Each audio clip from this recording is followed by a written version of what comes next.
Hello, and welcome to another episode of Winter is Writing. Really excited about this week's topic, but a little stuff to get out of the way first. This is the last episode of Winter is Writing that will be taking place here on my personal Facebook page.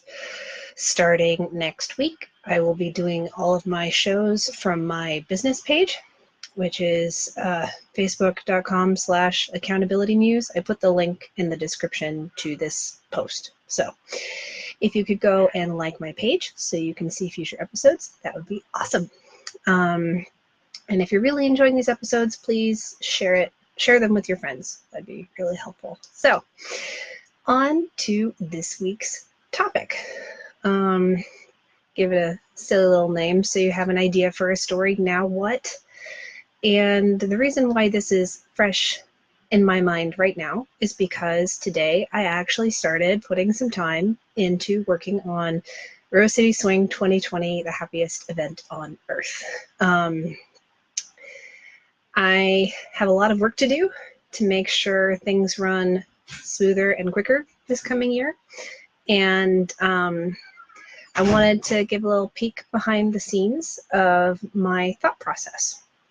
So if we think back to one of the very first episodes that I did right after Rose City Swing this year, I talked about the difference between genre and story and how they each have a different set of expectations and how a genre doesn't automatically indicate a story, where sometimes it can. So a quick example, a murder mystery genre also indicates a story to go along with it.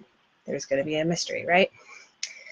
Whereas the genre of musical doesn't necessarily indicate the kind of story being told. Instead, it just shows that there's an expectation for musical numbers in the story, right? And so the first year with the murder mystery, it was really easy. I knew what kind of story I was trying to tell. Specifically, I wanted to do my own version of the movie Clue, starring Tim Curry and a whole bunch of other epic performers. For Swingin' in the Rain, however, as soon as that theme was announced and people went crazy for it, they were so excited, I knew I didn't want to break Singin' in the Rain. I didn't want to redo that story. I wanted to do something different. So I had to find a different story to map mine onto to make it compelling. And that ended up being Mel Brooks, The Producers, which was a lot of fun. So while I have been telling a few select people what the story is for the happiest event on earth, I'm going to keep that under wraps for now because I want it to be a surprise to as many people as possible. But I do have a story that I'm going to map for the happiest event on earth next year. And I'm really excited about it. It's already been greenlit by Bobak and Trudy, and Brad is really excited about his character. And I'm excited to write it for him. And I started today with the first steps. I am going back and rewatching the film that I'm taking inspiration from and doing a reverse outline. So it kind of seems boring in retrospect, but I love it. It's really fascinating to me. So I started a spreadsheet. I'll even open it now so I can talk about what elements I am using. So my first column in the spreadsheet is the scene. So I give a quick name for whatever scene that I'm taking notes on. The next column is what act the scene takes place in. And I break it down into 3 acts, but I break Act 2 into parts 1 and part 2. So a scene can either be in Act 1, Act 2.1, Act 2.2, or Act 3. Then I give the next column is a quick breakdown of what actually happens in the scene. Who's in it, what they do, what's at stake, what the results of that are. The next column, and this is the one that's really important for my purposes. It's the scene purpose. It's the big why behind why that scene is in the movie at all. Like, what would the movie lose if that scene weren't in it? So I'm keeping really close attention to, especially today, I was able to reverse outline all of Act 1 and a little bit of Act 2.1. And most of what I'm noting in this scene purpose column so far is what the scenes are setting up to be paid off later in the story. So there's one particular storyline in this film that you would call more of like a C story. Like, it's really small, but it has consistent development over the course of the film because there's a huge emotional payoff about 2/3 of the, like halfway, 2/3 of the way through the film. That is really important. So I'm keeping note of how the story is actually conveying that information without like shoving it down our throats. Okay, so the next column that I have are quotes that I really love from the scenes. One of my favorite things to do for Swingin' in the Rain last year was to actually rewrite scenes from Singing in the Rain, but make them more like fitting into the producer's storyline. That was like way too much fun, and I don't know how many Singin' in the Rain nerds caught what I did last year, but I don't know, it was super meta and it was fun. So I'm hoping to do a similar thing this year by kind of taking similar lines of dialogue and tweaking them to my purposes. So that's why I'm taking note of quotes now, so I don't have to do that work later.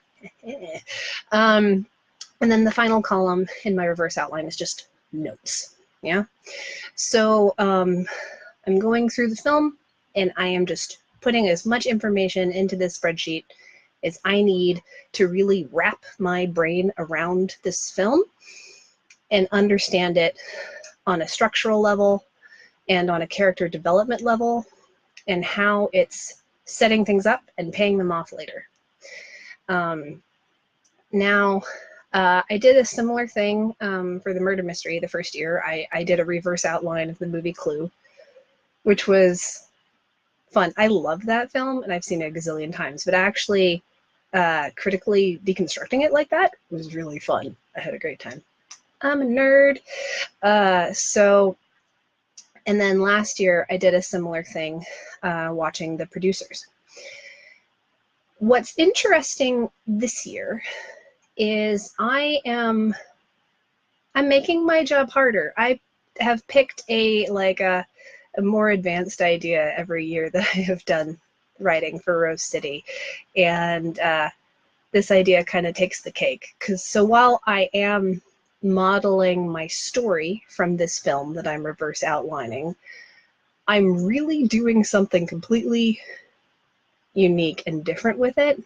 I am like taking the story, which is completely different from the genre that I'm working in, which is Disney, and I'm combining those two things in a blender.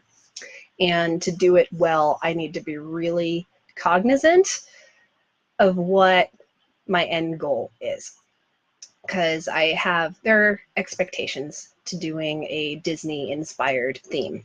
Like, I'm going to have musical numbers. I'm going to have princesses. I'm going to have villains. Like, there's a lot going on. So I'm meeting everybody's like pre-established expectations with the genre of a Disney inspired theme. But then I also have to take into account how this story that I'm taking inspiration from has its own set of expectations and setups and payoffs that I have to delicately balance. So my goal with this reverse outline is to really wrap my head around the bare bones of the story and then just take those elements, translate them over, and see how they fit within the context of a Disney theme and start layering them together.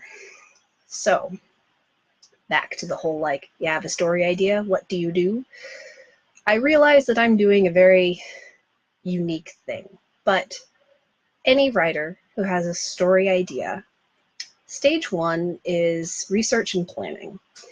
And regardless of the kind of story you're trying to tell, there's going to be a similar story or a similar story reference that you can research to kind of wrap your head around how other people have approached similar ideas in the past. Because no idea is original, these days. It's all just slight modifications and combining ideas in newer ways, putting a different spin on things. So step one for me when I have an idea is to like, okay, I need to wrap my head around this idea. How have others approached this idea, told this story? And that's step one, before you can plan. And it really helps to have that research plus your own purpose. Like, what are you actually trying to accomplish? For Rose City, I want to satisfy people's Disney expectations and entertain people. And make sure the staff have an amazing time performing the script. Like, those are my top 3 goals that I need to accomplish. And so having the research and those 3 goals in mind help me, they're like my compass. They help me navigate the planning process, so I'm making decisions that ultimately move me towards my goal. Yeah. So that was a quick breakdown of what you do when you have an idea. I will probably continue talking about this kind of stuff going forward as I'm like really getting into writing for Rose City this year. So I'll probably be back next week talking about whatever the next step was. Yeah, so again, to keep catching these lives, please like my business page, because starting next week, I will be doing these lives from there and not here on my personal page.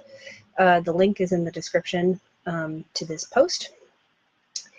And yeah, I'm really excited. I think Rose City is going to be epic.